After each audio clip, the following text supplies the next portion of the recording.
Yeah. Please fill me with the Ruach HaKodesh, that I may speak your written words with boldness to those who listen. I ask all these things in Yeshua HaMashiach's name, amen. We'll start with the Shema. Listen and obey. Children of Yah, pay careful attention and respond. Yahweh is our power and authority. Yahweh works in unity with himself, and you shall act upon your love to Yahweh with your power and authority, with your thoughts and mind, with your entire body, and with all the muchness that you have. Acts 27. Once it had been decided that we should set sail for Italy, they handed Shaul and some other prisoners over to an officer of the emperor's regiment named Julius. We embarked in a ship from Adramyttium, which was about to sail to the ports along the coast of the province of Asia, and put out to sea, accompanied by Articus and Macedonian from Thessalonica. The next day we landed at Zidon, and Julius considerately allowed Shaul to go visit his friends and receive what he needed. Putting to sea from there, we sailed close to a sheltered side of Cyprus, because the winds were against us. Then across the open sea along the coast of Sicilia and Pamphylia, so we reached Myra and Lycia. There the Roman officer found an Alexandrian vessel sailing to Italy and put us aboard. For a number of days we made little headway, and we arrived off Cnidus only with difficulty. The wind would not let us continue any further along the direct route, so we ran down along the sheltered side of Crete from Cape Salmon and continuing to struggle on, hugging the coast. We reached a place called Pleasant Harbor, near the town of Lasea. Since much time had been lost and continuing the voyage was risky because it was already past Yom Kippur, Shaul advised them, "Men, I can see that our voyage is going to be a catastrophe, not only with huge losses to the cargo and the ship, but with loss of our lives as well." However, the officer paid more attention to the pilot and the ship's owner than to what Shaul said. Moreover, since the harbor was not well suited to sitting out the winter, the majority reached the decision to sail on from there in the hope of reaching Phoenix, another harbor in Crete, and wintering there, where it is protected from the southwest and northwest winds. When a gentle southerly breeze began to blow, they thought they had their goal within grasp. So they raised the anchor and started coasting by Crete, close to the shore. But before long, there struck us from the land a full gale from the northeast, the kind they call an Evrakilon. The ship was caught up and unable to face the wind, so we gave way to it and were driven along. As we passed in the lee of a small island called Cauda, we managed to, with strenuous effort, to get control of the lifeboat.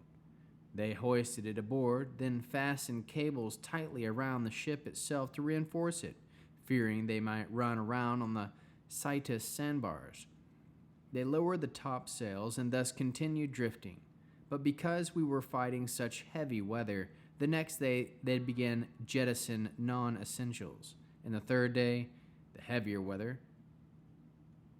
And on the third day, they threw the ship's sailing equipment overboard with their own hands.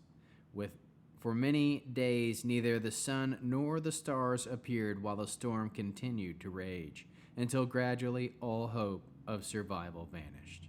It was then, when they had gone a long time without eating, that Shaul stood up in front of them and said, "You should have listened to me and not set out from Crete. If you had, you would have escaped this disastrous loss. But now, my advice to you is to take heart, because not one of you will lose his life.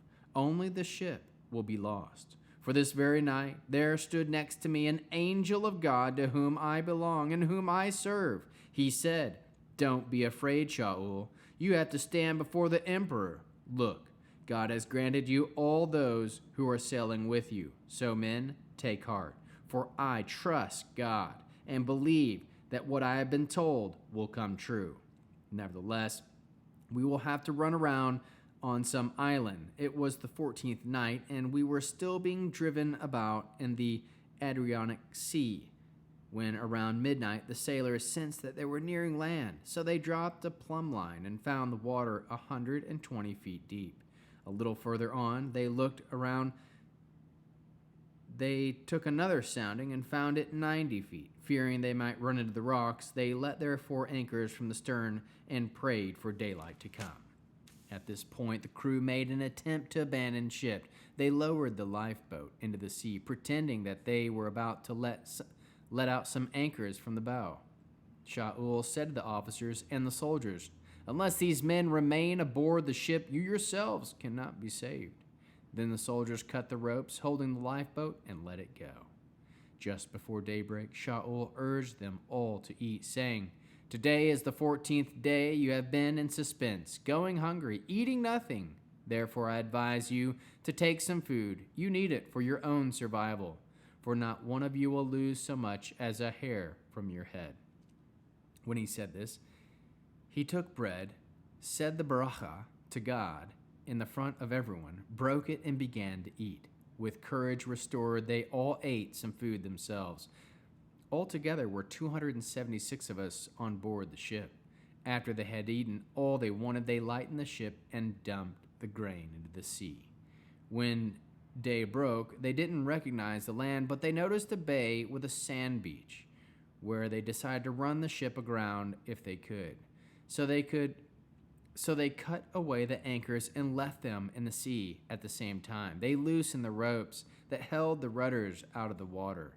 Then they hoisted the foresail to the wind and headed for the beach.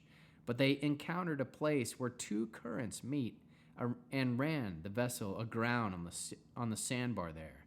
The bow struck and would not move, while the pounding of the surf began to break up the stern. At this point, the soldiers' thought was to kill the prisoners, so that none of them would swim off and escape. But the officer, wanting to save Shaul, kept them from carrying out their plan. He ordered those who would swim to throw themselves aboard first and head for shore, and the rest to use planks or whatever they could find from the ship. Thus, it was that everyone reached land safely. How can we learn to love our Creator after reading Acts 27? We can aim to love. We can trust God that He will bring you exactly where He wants you to be. We can share your advice during difficult times to encourage others, as Shaul did. Trust God through the storms of life. Pray during the storms of life to build trust in God. Make baracha before you break bread always, even in the midst of the storms of your life. How can we love others as Yeshua loves us? We can pray for those in the storm with you and encourage them always along the way. Produce spiritual fruit, love, joy, peace, patience, kindness, goodness, gentleness, humility, and self-control. And how can we bear one another's burdens? We can trust in God even during the most difficult times of life, so others will aim to trust in God as well. We'll end with the Aaronic blessing. Yehova will kneel before you presenting gifts, and He will guard you with a hedge of protection. Yehova will illuminate the wholeness of His being toward you, bringing order, and He will provide you with love, sustenance, and friendship. Yehova will lift up the wholeness of His being and look upon you and will set in place all you need to be whole and complete. Amen.